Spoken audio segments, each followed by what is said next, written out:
I'm so obsessed with Fancy Chef. You know, have I told you about him? What's Fancy Chef? Fancy Chef is this this guy who goes by he posts like his cooking stuff, but it's not right. Like it's that something's wrong. You know. Wait, hold on. Tell me more. So he's like, is he on Instagram? Yeah. What's his? Is it Fancy Chef? Yeah. And he does like, he'll be like, check out this shit I just made. And it'll be a store-bought cake with blueberries on it. And he's like, look at this, beautiful and nice. And you're like, yeah, that's just a cake from Ralph's, you know, like that you put berries on. Did you find them? Yeah. So he doesn't make the cake? I named the Thanksgiving holiday package. Listen to this package off. Thanksgiving, Christmas Eve, Christmas Day, New Year's Eve, and Valentine's Day. What locks in your date, you can make me all the promises in the world. What locks in your date is your deposit. I'm asking up front for a 65% deposit. You know what the rate is? No. $2 to $5 million to cook for those you might as well kiss that 6 days. Goodbye. Okay. But if you scroll to look at some of the food he's made, like if you see some of his food, you can see what kind of level we're talking. Where you see. By the way, every video is the same. It looks like a Klan member. Yeah. He wears his hat a lot. That's a weird fucking choice for a black dude. Yeah. That hat. I mean, But- it looks like a fucking Klan outfit. Well, On purpose? he wears his chef's outfit everywhere. His newest move is that he's going to restaurants, ordering food, and then he's like, check out what I made. As he's sitting at the table, he just ordered it from a restaurant. He's like, look at this beautiful dish. And you're like, you just ordered that. Like, you're not in the kitchen. You're just sitting at a table at a restaurant. So I've been obsessed with his videos. And he also like, he puts a lot of shit in wine glass. So he'll be like, you know, here I have a wine glass, and then he'll put like a rib in there, some raspberries, ranch dressing, and honey, and he'll be like, look at this shit. It's beautiful. So I watch his videos, and he also has 3 phone numbers. You know, one of those guys who's like, give me a call, 570-214 or 702-6, and you're like, what? How many fucking numbers do you have? Yeah. So we've been calling him, and we finally got him on the phone. And I was like, I want you to come to Austin. How much? To cook for me. He's like, I already been through this shit with your man, Zolo.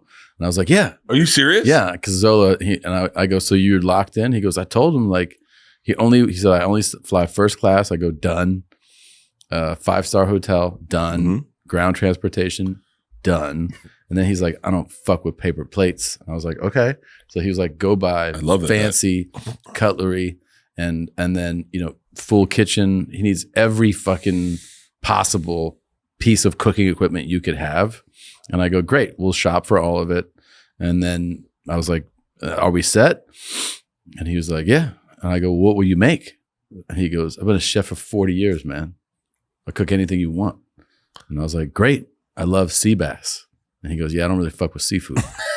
And I was like, are you serious? Yeah. I was like, that's a huge part of cuisine. Okay, yeah. And he's like, yeah, it smells.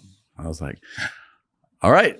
So what do you want to make? He's like, how about like a New York strip? I was like, all right. I love New York strip. Strip works. By the way, that's the last piece of steak I'd want. Out of all the cuts. Okay. So here's the thing. We're so excited. He's supposed to come Wednesday. To Austin? Yeah. And I don't know if he's going to show up. I just pointed out to the guys, I was like, do you have car service? And they're like, yeah, picking him up. I go, no, taking him to the airport. You think he's going to find the airport? Yeah. Oh, yeah, like, yeah. You gotta fucking. I go, you gotta pick him up from his house. This guy. And they were like, okay, we'll add that. So we're going to be very excited. I mean, we are excited. We'll be very disappointed if he doesn't show up. But he's not going to show up. I don't know. It's. I can't believe he's charging $2 to $5 million for those 6 days of work. That's wild. With a 65% deposit up front. I mean, but here's the deal. It's really smart for him because if he just books one of those, he's set for life. Yeah. All he has to do is book one and book all of them. But if he books all hey, man, I know the range was 2 to 5. I took the $5 million option and I just sent you $3 million for the deposit. We good? He's like, boink. And then, he would just get there and be like, this shit ain't right. I'm leaving. Just walk out. God forbid that those people want sea bass. Yeah. They pay $5 million and they don't get sea bass. I'd be so upset. I love it. I love where this world's turned. I love that you don't have to know how to do what you're doing to do it. Yeah. I think it's so fucking and brilliant. make demands. Yeah. That's the thing is he is slowly but surely becoming a star with this profile that people are slowly discovering. Yeah. And we started talking about it and then the episode's going to come out pretty soon where we highlight him more and then we get him on the phone. And I've invited like some other special people to be there for him. Bert and Tom and Bert. One goes topless while the other wears a shirt. Tom tells stories and Bert's the machine. There's not a chance in hell that they'll keep it clean. Here's what we call 2 bears, 1 cave.